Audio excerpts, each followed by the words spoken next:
Hey guys, it's Joey from Crossworlds TCG, and I'm here to make a video that I really didn't want to make. I've been avoiding making this video for a long time, but to be quite honest with you guys, I'm kind of overridden by guilt at this point, so I feel like it's my only way to make amends for what I've done.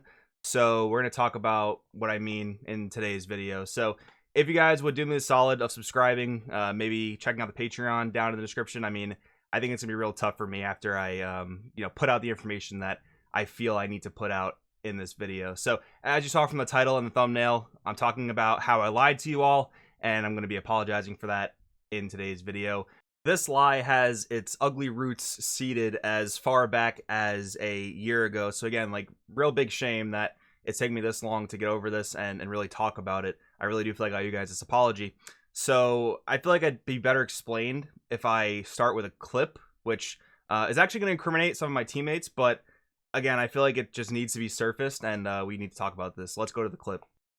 All right, guys. So here is really the root cause of the problem. As you guys can see from the title up here, this is Marcus Cantarsi's first place SSG Goku Control. This is before people dropped the moniker Crimson to explain the deck.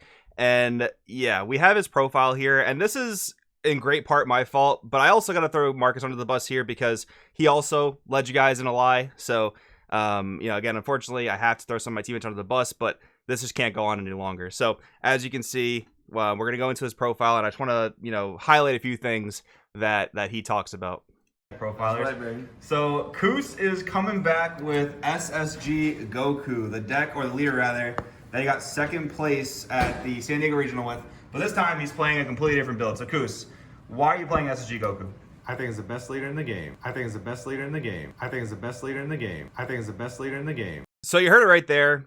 This is August, or maybe September, which is, a good couple months before Nationals, which was in December. And Marcus name dropped Crimson Goku as the best leader in the game. And he didn't tell you guys to play it for Nationals. So he really is the root cause of the lie, and I really just can't let him get away with it because, again, it's really eating me up, and I don't think he feels any remorse for it at all.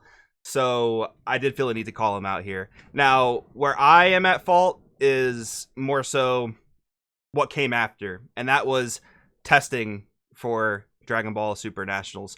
The Crimson Warrior deck was not exactly a known quantity, even though Marcus did get second place at a very large regional with it, and first place at Team Wars, and placing well in the other regionals at Gen Con. He did well with it.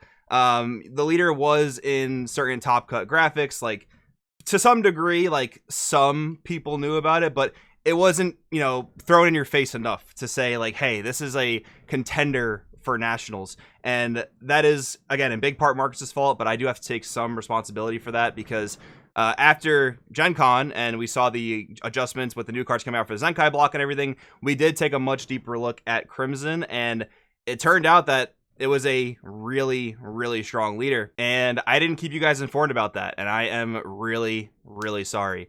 My teammates and I, we were testing many decks. We were testing this. We were testing SS4 Gogeta. We were testing Gamma. We were testing some yellow decks even. And I didn't keep you guys fully informed on our testing journey for the largest event of the year, where, there are thousands of dollars on the line. My teammates kind of forced me to not share with you guys here on the channel just exactly what we were testing and how that was going, giving you guys a play-by-play, what decks are doing well, what decks are not doing so well.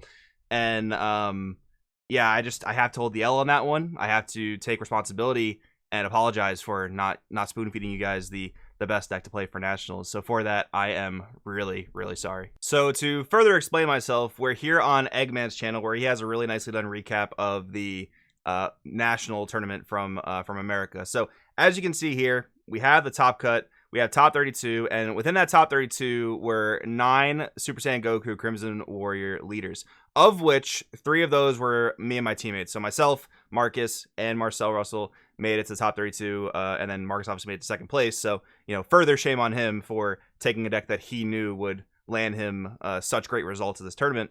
But what's funny is, for me hiding that secret, there were actually, 9 minus 3, 6 other players that were able to make it to the top 32 of this tournament, one of which being Andrew Duvall, who actually got first place at this tournament with Goku Crimson Warrior. Now, I feel like I need to further explain this. So what happened was my team and I decided as a group, and I felt a little bit forced to do this, to be honest, because everyone threatened to leave the team if I didn't go along with it.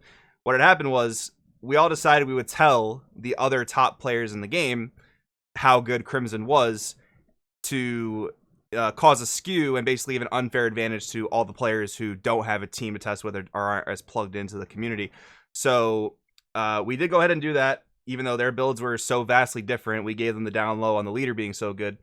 And yeah, that was basically to just ensure that the rich stay rich, the poor stay poor, and that, you know, the good players stay on top. So I feel like I've just had to unravel this whole mystery for you guys, finally fess up to what I've done here, and you know, make all parties involved aware, or make you guys aware of all parties involved of what happened at the North American National Tournament. I did a really scummy thing by not telling you guys about Crimson and how good it was, and then it went on to terrorize the format for however many months until it was recently banned on the Set 20 power absorbed ban list.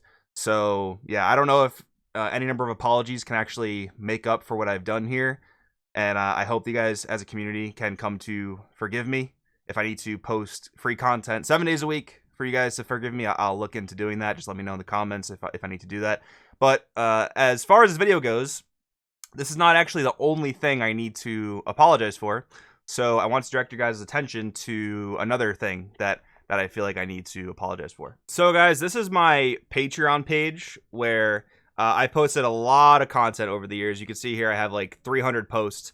Usually try to post like once or twice a week. So however many weeks that is divided by 306 is how many posts I've been doing here for X amount of years. So the other thing I need to apologize for is paywalling content. So what I've been doing a lot of for new sets, I've been doing this for a long time. I take the most competitive decks that I build and I post them on Patreon behind a paywall. What I've actually started doing more consistently in Set 20 is actually posting them here behind the paywall, and then about a week later posting them publicly on the YouTube channel. So recently I actually just posted my Majin Vegeta deck profile. I'm not going to click continue reading here because, again, what's the point of the paywall, right? But I have that here, and then a few weeks ago I talked about analyzing a meta here, and then a week or two ago I talked about my Under 21 build, which I then brought to the channel for free.